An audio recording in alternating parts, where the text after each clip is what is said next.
So I think everyone's audio should be connected by now. But before we get started, I just wanted to introduce myself and the other folks who are sharing their video from the town and the consulting team. My name is Elizabeth Haney. I am a community planner with Barrett Planning Group. I have my colleagues here, Tyler Marin and Catherine Dennison. And then we have Amanda Gregoire from Mass Development. Mass Development is a quasi-public state agency that helps provide the funding for this process. And we also have Liz Shea from the town of Abington here. And so I'm going to switch over to the slides that we have, but I just wanted to make sure folks saw some faces, got some names for who is in the room right now.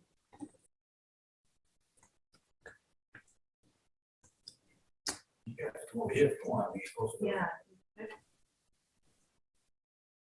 All right, so this is a meeting about the potential for adaptive reuse of the center school as part of a larger study that our firm is doing with the town of Abington, again, with the assistance of funding provided by Mass Development.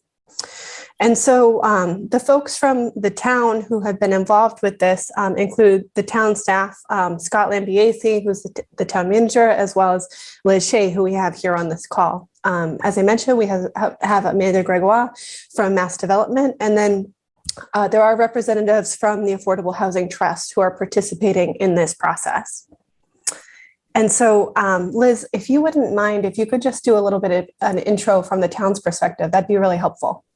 Sure. So I want to thank everybody today for joining us. It's really important that we get as much feedback as possible from the residents of the town to see what we're going to do with this property and with this school. After the center school closed in 2017, the Abington voters voted at the town meeting in 2019 to authorize the select board to dispose of the center school site and property. As part of that decision-making process, the town received a grant from Mass Development to explore the community priorities, market realities, and building conditions that will factor into the town's decision. The Affordable Housing Trust is participating in the process to review and evaluate the center school as a possible site for affordable housing. The outcome of the Center School Reuse Survey and the community engagement meeting should provide some guidance to the town on how to reuse the property. The survey, community engagement meeting, code review analysis on the building should provide them with the benefits and constraints the site would pose to a developer. So just to quickly add, we hope to have all of this data gathered, hopefully by June sometime, and the Affordable Housing Trust, even if it's after that, will then kind of take this and run with it to see what we can do, what's feasible, what isn't feasible. So tonight's a really important part of that, to hear from the townspeople what they would like to see happen there. Great, thank you, Liz. Excuse me. And so, as I said, we have Tyler here in the room helping with this process, and I neglected to put Catherine on here. And we also have Judy Barrett, who's the principal at our firm, and Alexis Lanzalotta is also helping out from our firm. And so to give you a sense of what we're going to be covering tonight, what we'll be doing, we have a presentation that should take up until about 7:35. We'll talk about the projects, highlights from the site analysis, and some of the initial opportunities and constraints that we found in our analysis. We'll then move to a small group discussion to really hear what's important to the folks who are in the room. And we have 40 minutes set aside for that. And then at the end, we'll return to the large group to hear highlights from those conversations and make sure the large group hears kind of what all the different small groups heard. And so, as Liz mentioned, the center school was closed in 2017, and then in 2019, Abington voters voted at town meeting to give the Board of Selectmen the authority to dispose of the site. And so this is the direct text from the warrant in 2019, and that passed with a majority. And so that's kind of what leads us to today. So for this process, our goal is to identify what is important to the town and the local community in choosing to redevelop or not redevelop the site. And so this is an aerial map of the site. This is the parcel that the center school is on. You can see it's kind of a funny shaped parcel. It has outlets going on to Washington Street, Baxter Avenue, and Walnut Street. And you'll see that Murphy Field, the baseball field, is on the west of the site. Then there's some woods in the middle with a path from the school to the field. And then you can see on the east side of the site, that's where the school itself is. And so there's parking on about 3 sides of that, and then entrances for vehicles on Thaxter Ave and Walnut Street. And there is a small playground kind of on the southern edge of the site. And so that's just to orient you, if you're not driving by there every day, of what we're talking about, where this is.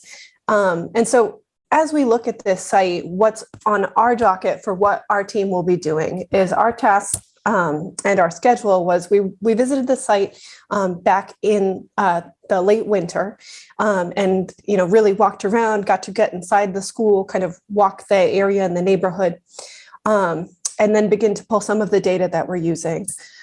We're in the midst of right now identifying and interviewing other towns that have been in the same position and what they did with their schools so that Abington can learn from those lessons. We are in the midst of community engagement. So we have this meeting, but we also do have an online survey for folks who couldn't make it tonight or just want to do something online.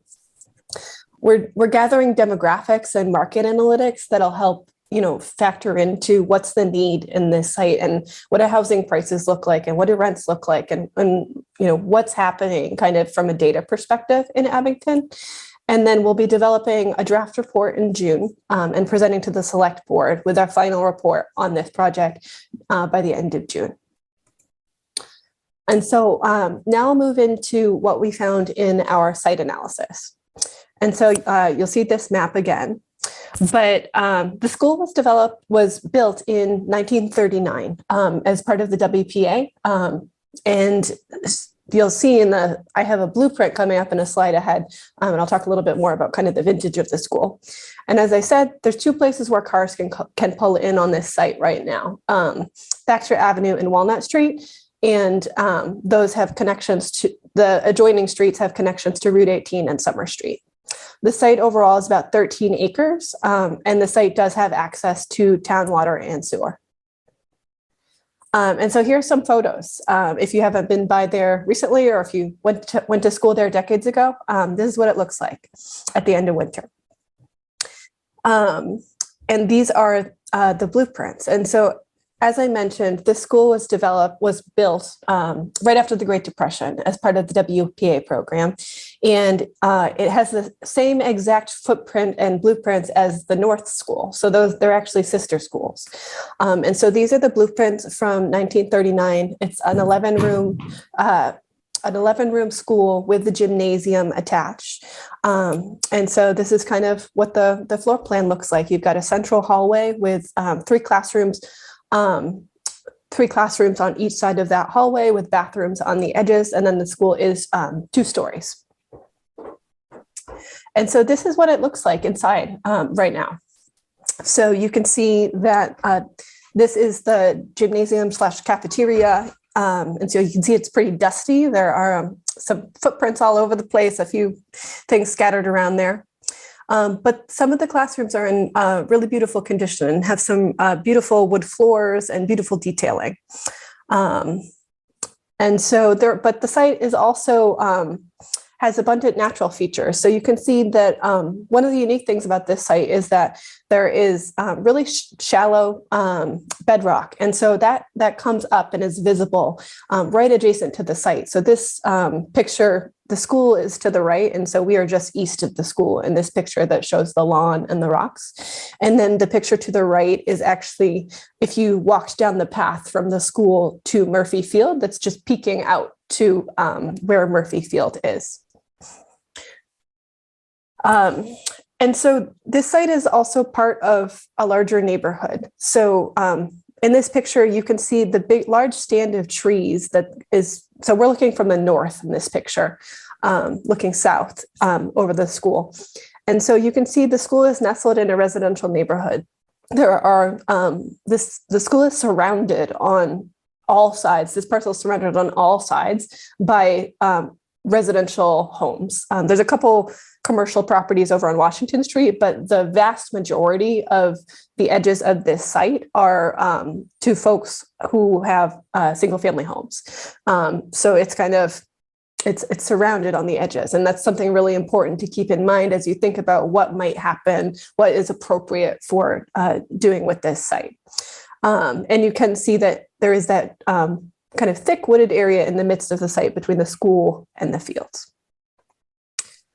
That'll say there's other factors too. So this site is it's centrally located in town with easy pedestrian access to some of those shops and other amenities on Washington Street. It's got vehicular access that connects to major roads, so good connections to Route 18 and Summer Street. And it is within 0.7 miles of the commuter rail. So it'd be about a 15-minute walk if you were going to walk to the commuter rail. And so this is a chart that actually talks about kind of, what are you looking at if you are walking, biking, or driving from this site? So luckily, the post office is 2 minutes away if you get on a bike. And then the commuter rail, as I said, is about a 15-minute walk and a really, really quick drive.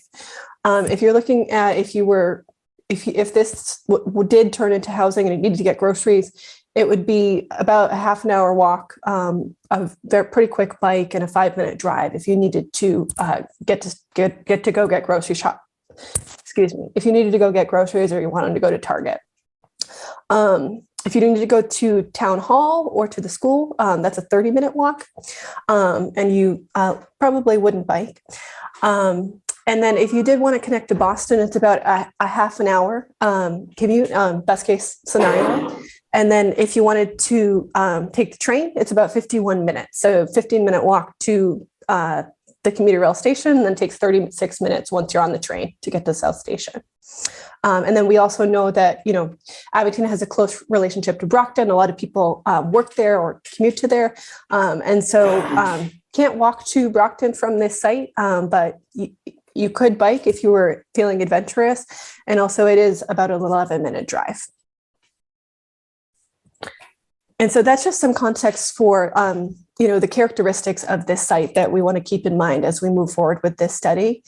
And so one of the other pieces that's happening as part of this work is that the town of Abington has contracted with Habib and Associates. And so they'll actually be doing a code review for reuse as housing and developing conceptual floor plans for if the school was redeveloped within the school footprint, what that might look like if that was redeveloped for housing. And so that code review will look at the things that we know need to be explored when you are renovating an existing school building, an old school building, or just a building in general.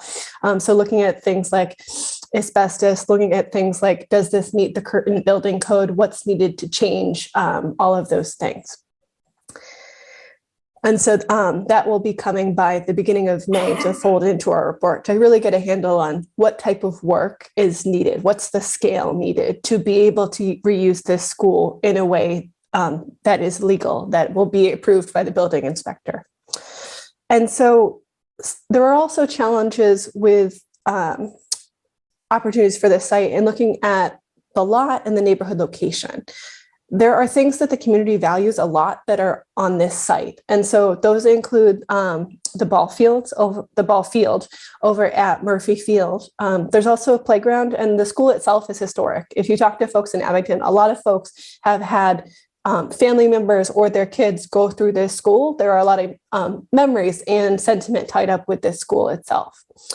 We also know that folks value the tree cover that is on the site, and there are trees in multiple locations that different people value for different reasons. And there are some kind of majestic, mature trees on the site that folks want to be sure are preserved. And then there also is the reality of that bedrock that we saw picking out on the lawn. And so anytime there's development, the reality is if it's something you can dig up with a backhoe, that's a lot cheaper to deal with than if you need to remove rock, because removing rock, you can't just sort of dig in and dig that out. It requires more intensive methods if you needed to excavate for a basement. And so that's a factor to consider. And so the opportunities with reusing the center school. So there is an opportunity to address housing needs in Abington. This is an ideal location. It is close to amenities. It is near those shops on Washington Street, and it is near to the commuter rail. And so folks could function on this site really close to some things that they need. Abington is part of the larger Boston housing market. And so the needs and kind of the situation and the intensity of need that folks are feeling is growing, especially as rents go up and home prices go up if folks want to be able to buy into this market. And so just some data for what that looks like. You can see that if you look at home prices in Abington, you can see that there was a bit of a dip during the Great Recession, but the home prices in Abington have steadily increased. And so you can see that they have, since 2002, home prices have actually doubled for single family homes in Abington. And so you can see a similar rise in condos as well. And it's a similar story when you look at rents. So this chart is the effective rent per bedroom. And so if you look at the blue line, that is kind of the price trajectory for one bedroom apartments. And so right now, looking kind of market data, one bedroom's median price is $1,700 is typical for a one bedroom apartment. If you're looking for a two bedroom apartment, it's typical that it would be about $2,300 a month. And then I put an asterisk on here. This data has kind of an outlier in looking at the three bedrooms. It says it's $1,200, but that's because only 1% of the sample size was shown in this. So there's an outlier there really pulling that three bedroom number down. There just aren't very many three bedroom apartments available. And that's why one low priced one can really skew this chart. And so to give some context for what folks who provide housing in Abington are seeing, we reached out to Abington Housing Authority. And so the number of units that are part of Abington's Housing Authority right now, there's 109 elderly and disabled units. And when they query the state system, the state's centralized wait list for how many people wanted to put themselves in the queue to be able to live there, there's 3,700 applicants for those 109 units, and they typically only see 8 to 12 vacancies a year. In addition, the Housing Authority has 2 family units, and the need is really drastic there. There are nearly 6,000 folks who would be interested in those units when they queried the data. And I mean, there's only 2. So folks who are able to live in those units, they want to stay. And so that's why the Housing Authority typically doesn't see those units vacate. It's not as frequent as every year. And so that kind of brings us to why the town might consider affordable housing on this site. But we also wanted to provide some context for what does affordable housing mean? And, what does this mean when you say things like an income tier? So the way that it works, if you are running a housing program and you have housing that's restricted to a particular income, usually it's based on the federal government puts out what's called an area median income chart. And so this is what it looks like. And so when someone wants to apply for affordable housing, they'll come in and the folks who run that program will actually look at the members of that household and they'll recognize the difference in income comparatively for someone who's a one-person household or a person who has 2, 3, 4 folks in the household, and understand that, you need one category needs to be measured differently across different tiers. So that's why on this chart, across the top, you see 1, 2, 3, 4, 5. That's where you say, okay, I have a family who has a mom and 2 kids. And so you would go through the 3 and see where her income falls. And so you can see here that for a family of 4 in Abington, if you wanted to qualify under housing that was restricted to 80% of area median income or below, you would need to make $79,900 or less, and you would qualify under that tier. If the housing was restricted to moderate income, if it was a family of 4, that threshold would change to 127,000.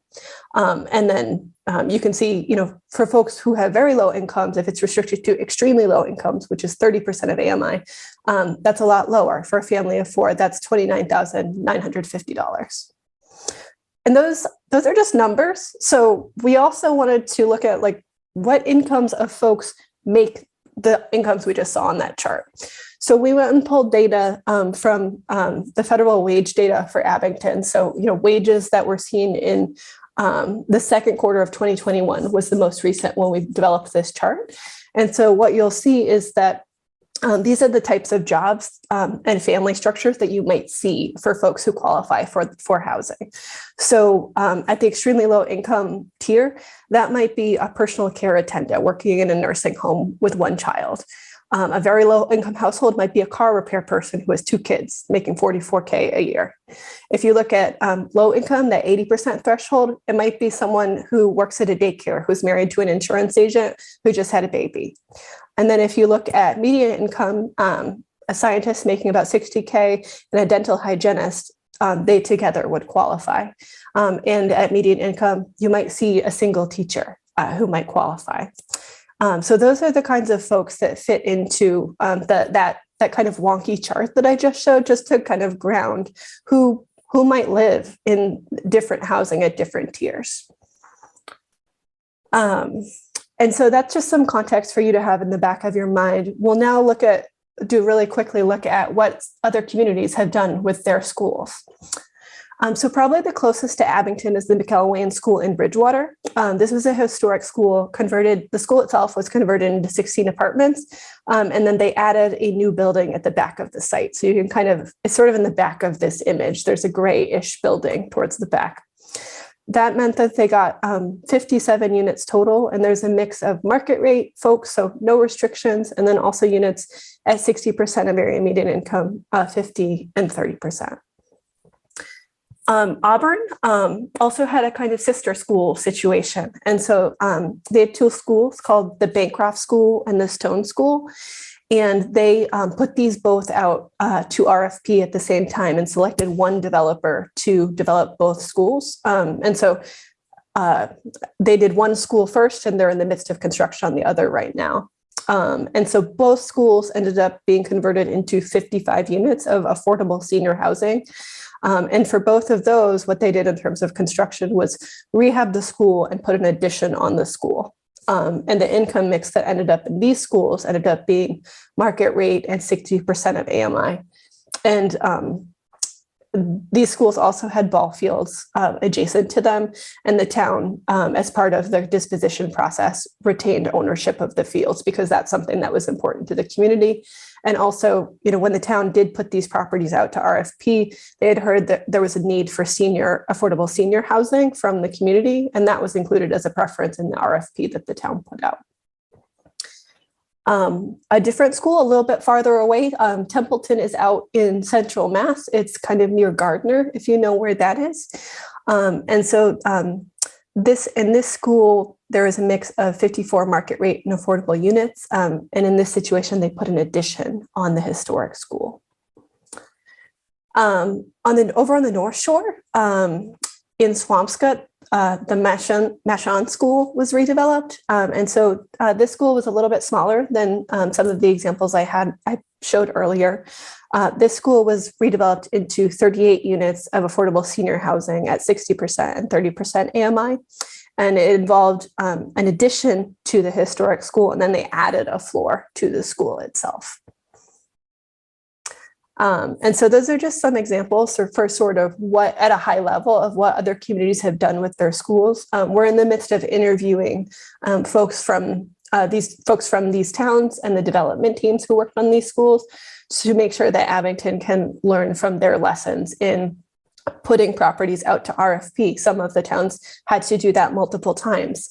Some folks had to go through multiple RFI processes to get the project to a place where they were happy with what was being provided back from developers. So that's all things that we will be including in our report. And so we're a little ahead of schedule, but I think that's okay. We're going to move to a small group discussion. And so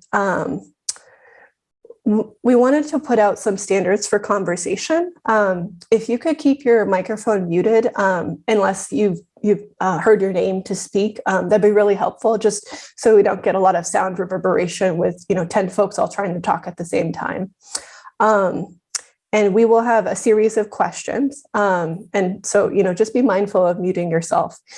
We also would ask that if there'll be about 10 people in each breakout group. So if you've had a chance to talk already, if you could just, keep an eye out and make sure that other folks have had a chance to speak before you jump in again, that'd be really helpful, just to make sure that everyone who made the time to come to this meeting has a chance to speak up. And then we also do have a form where you can submit additional comments. So if you have notes for us or things that you want to remark on, you can go to tinyurl.com/Abington Center comments and leave those there for us to make sure we know what was on your mind.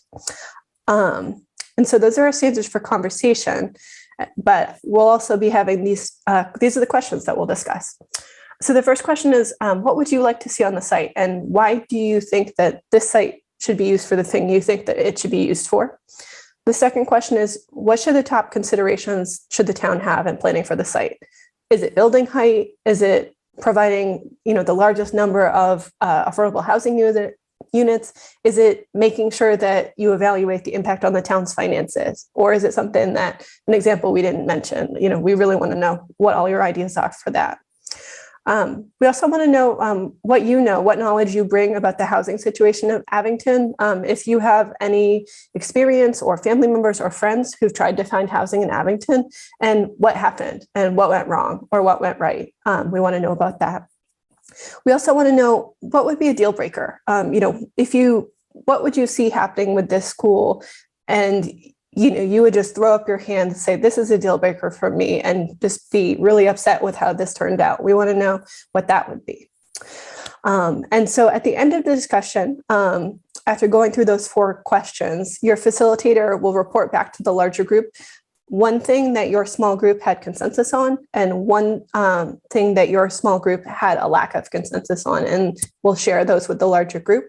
And then we also will save a little bit of time if, what comes out of that discussion doesn't reflect something that you really want to express and really want to make sure the large group hears. We'll have a little bit of time for kind of additional comments as well. And so with that note, we will move to breakout groups now.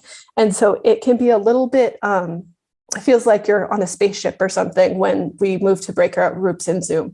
So my colleague Catherine will actually do some tinkering behind the scenes, but it'll look a little bit like you got kicked off Zoom for a second, but then it should have a spinning wheel and you will see yourself in a smaller group where you can talk to folks. But just, hang on tight. You're not getting kicked out. We're just moving everyone to breakout groups. So Catherine, if you can get that kicked on, that'd be great. All right. It looks like everybody's back. All right. Well, thank you everyone so much for being a part of the small groups. My small group was lucky enough to end up with Scott Lambiese, the town manager, in our small group. And so as part of our discussion, he had some insights that were really helpful to our conversation. And so I just asked Scott if he could share some of the things he shared with our small group with the larger group. So Scott, I think you should be able to unmute yourself and be able to talk about what we talked about in our small group. Sure, thank you. Yeah, it seemed like, one of the concerns, one of the big concerns was preserving the field, the ball field in that, wooded area and the path heading down there. And that was 100% the intention of the town.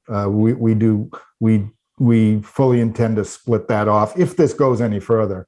If there's an appetite to continue on with this, we would always want to maintain that field. As a matter of fact, within that, we also would expect that there'd be some sort of access, permanent access, if not also even some permanent parking to, get down to that field. The other concern was, having this go off to just some private developer who can come in and do whatever he wants. And that would absolutely never be the case. And if if we collectively decide that, for instance, that, we desperately need more senior housing, and it turns out that that building can be somehow reused and create, and senior housing can be created in there, then a bid document would go up, and we'd be seeking developers who would be interested in doing that, and only that. They would have to follow basically the guidelines that we come up with as a community on exactly what we want to see there, and they'd be deed restricted to doing just that and nothing more. When we look at that property, as I looked at it, and as we walked through it with the consultants and with even with the engineers, there's no desire to remove any other trees or any other or do any other clearing there. It's really using, hopefully being able to reuse the shell of that building. There's really no need to do any other clearing. That site is got ample parking, ample pavement. There's where basketball courts is. There's plenty that's open over there, so there'd never be really a desire to do anything further. So really, we're just trying to hope that if everybody feels as though their senior housing makes sense there and affordable senior housing makes sense there, a bid document would sort of be the next step. And actually, even before that, we'll be waiting for the report to come back from our engineering company, who's looking at that and just giving us an idea on whether that shell is good, if the bones there are good enough that we can rehab it. And when I say we, it's not the town. There's no intention for us to use town money to go out there. We're not going to go to town meeting and ask for money to redo this. Matter of fact, if the only way, if nothing happens there, then we will go to town meeting to ask for money to level the building, and it'd be probably in excess of $1 million. But the best case scenario in my mind would be that we would find developers who would be interested in doing some strictly senior housing up there. And, if anything, maybe a subsidy, or we'd look for some sort of subsidy to make sure it could happen. But I think that was pretty much, was that it, Elizabeth? Yeah, I think those are two of the points, the point about the fields and kind of the point of, what would it look like? What would the process look like, and what control would the town retain if they said they wanted affordable housing? And so I think that got to that really clearly. And so I can follow up with the summary from my group of what we had consensus on and where we had a lack of consensus. And so it kind of relates to what Scott was just saying. So in our group, one thing that we had consensus on was the fact that the folks in our group wanted to see that the field was preserved, because that wasn't super clear to folks in the group, prior to what we heard from Scott. And then the other thing that there was also consensus on was that there was no interest in seeing this property sold to a developer who might do something that the town did not control on that site. So whether that was putting up a large apartment complex or subdividing the lot, that was not something anyone in our group was interested in. So those were the two things we had consensus on. And what we didn't have consensus on was there were folks in our group who felt that the building should be used for affordable senior housing. And then there were other folks who felt like the school should come down and it should be used for as much open space as possible. And so folks came at that for different reasons, but that's where we didn't have consensus. And so I would pass it to Tyler to hear what your group had consensus on and didn't have consensus on. Yeah, thanks, Elizabeth. We had a great discussion in our group. And I think I'll start with what we didn't have consensus on, because it was pretty much the exact same thing you said. There was a split about, there were those who definitely did not want to see housing on the site. There were those who did want to see affordable senior housing on the site. And there were a few who were like, well, we really don't want housing. I guess if it had to be housing, it would be affordable senior housing, but we'd really prefer no housing. So there was a sort of split there. And it's worth noting that no housing beyond affordable senior housing was really even on the table. If there's going to be housing, sort of the consensus was that that's the sort of need that it should address. So sort of a mini consensus within a lack of consensus, if that makes any sense. And then what we selected to talk about for what there was consensus on is the desire not to expand the footprint of the building and build a bunch of new structures. There were some who would prefer to see the building raised, as you also said. But definitely no increase. I think there was broad agreement on that. And I think that those who did not want to see housing, I think the most common thing they did want to see was some form of recreation, whether it's open recreation with no building or even retrofitting the building for some sort of indoor recreation. So hopefully I represented my group's discussion well. We had a lot of great discussion. Thanks, Tyler. Liz Shea, I think you are our third facilitator. If you could share what you heard in your group. I beat myself.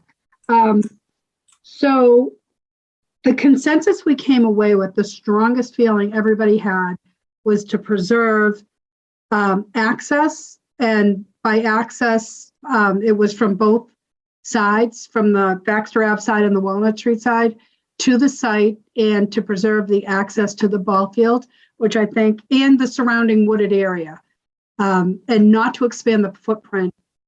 We talked about maybe going up a story because that was in one of the slides that came up.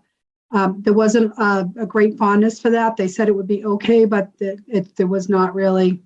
I don't think anybody really wanted to see that happen. But like I said, the strongest consensus was really to preserve the natural wooded area as it exists. And Scott has cleared a lot of that up. Any type of housing or any reuse of the building, they were all for senior housing. That was pretty much what everybody said. If we were to reuse the building, it would be for some sort of affordable senior housing. There was also an idea kicked around of maybe creating like a teen space within the building, and the teens could sort of work with the seniors, or some sort of mixed use was also discussed. And then there was really nothing that our group didn't have consensus on. It was, really keep the footprint the same, and keep the wooded area, and senior affordable housing. And there was concerns about traffic raised and all of that. And I think general things, but the big one was the access to the wooded area and keeping the footprint the same, and access from both sides. Okay, thank you, Liz. Can you unmute Alex Haggerty so he can? Oh yeah, his group's results. Alex, can you unmute yourself, or do you? Oh, here. You can. I see you're unmuted. Oh, can you hear me? Yes. You can. All right, awesome, wonderful. So our group was definitely very consistent, agreeing on mostly everything. One of the biggest things that we took away was really pushing, we'd like to see happen on this property, affordable senior housing. Keep the footprint of the property, don't add to traffic, keep the beautiful tree cover, and really preserve our forest and pathways. Make sure we keep the ball field. A lot of us have played on that ball field growing up, want to keep that, and then keeping the playground. Let's see here if there's anything else we've missed. And kind of going back to see if we can reuse the structure of the building. I think that would be the best ideal, and not expanding the structure either. Thank you, Alex. So there was no lack of consensus in your group? Oh no, we were consensus. we were consistent. Excuse me. Good way to be for the folks who are meeting in person. Okay, well, so the last thing I just would ask is if anyone on this call has anything they would like to add that they didn't hear reflected in, the kind of report outs from the groups that you want to share with the large group. This is Wayne Smith. One of the things that I brought up was the fact that we have done this in town in other areas and other things, such as the Riley Field. I think there are some people in town that would be willing to donate money to the town for senior housing, if that's what it was, for low income, and perhaps get the ball rolling. Maybe we have to work with some other organizations, such as has been done in other parts of the country. Some of the YMCA's in places like Florida and some other states have taken over housing, senior housing and such, and done the sponsoring of it. Because I know, as Scott said, the town has no interest in, or may not be the right word, but that's not something that the town wants to do on its own. It needs to have some outside agency to oversee it. And I think that's a possibility. Thanks, Wayne. Jeannie? I don't remember hearing from the consensus of everyone the comments about traffic, but I do think traffic is a big issue for the neighborhood.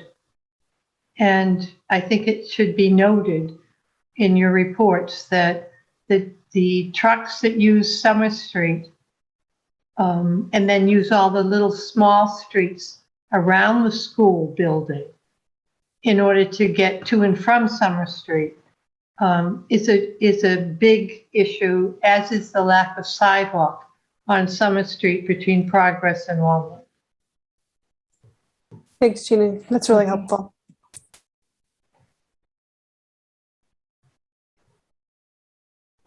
Charles? Can I piggyback that comment? I think that's a great point about the traffic. And I think in our breakout meeting, Jeannie made another good point about the fact that there is some mixed, like multi-use units in our neighborhood.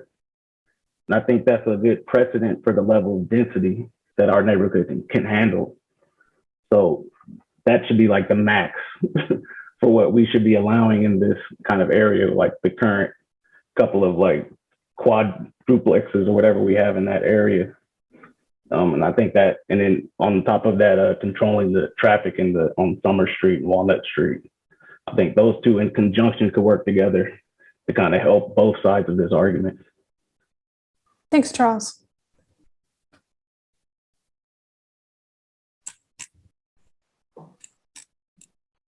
Okay, well, I'm not seeing anyone else unmuting. So I want to thank you folks for making the time, coming, staying with us through 8:30. We really appreciate it. We really appreciate all of the thoughts and insights you've given us, and the fact that you're able to tease out some more information from your town manager here, who we're happy to have as part of this conversation. Our next steps are, we will be working on drafting this report, learning from those case studies for kind of how it went for other towns who wanted to reuse these schools and how they got proposals they were happy with, as well as looking at code review that the other consultants the town are working with, that they're doing for kind of what's the condition of the school and what would need to happen for this to be habitable as residential housing. We'll be aiming to present to the select board in June, which would be open to the public, and we will have a draft report in mid-June and a final report in late June. And so those materials will all be, available to the public on the town's website. And if you do have any additional comments, you can leave them at the tiny URL that we shared earlier. And again, we appreciate your time and thank you for giving your thoughts, and hope you stay tuned for the rest of this process. Yeah. Elizabeth, Yeah. can we post that? How long are you going to leave that open for comments? It does not have a close date. Okay, could you send me the link and we can get it onto our social media and the website? Sure. I think so the other thing I should add is we still do have the survey open for what folks want to see on the site. So that's kind of a forum for comments from this meeting, but the kind of larger space where you can leave comments about what you want to see on the site and what your concerns are is the survey that the town has open on the website that Catherine just posted into the chat. So have a great rest of your Wednesday night, and please reach out if you have additional comments. Thanks very much. Thank you so much.